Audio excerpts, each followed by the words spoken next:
First of all, I would like to send a greeting to the Macaya students, and I'm going to talk something about capital market.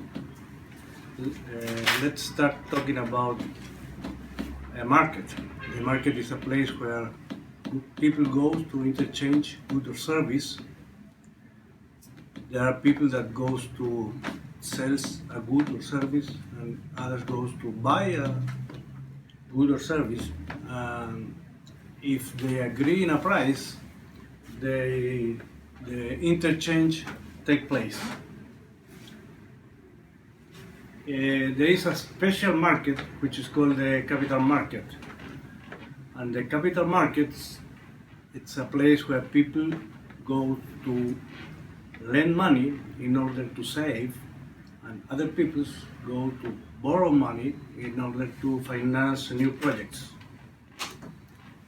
There are also a special market which is called the stock market, and in this case people go to sell stock or shares in order to finance new projects, and there are people that goes to this place to buy these stock or shares, and if the new project get a profit, everyone is going to benefit with the profit of this project.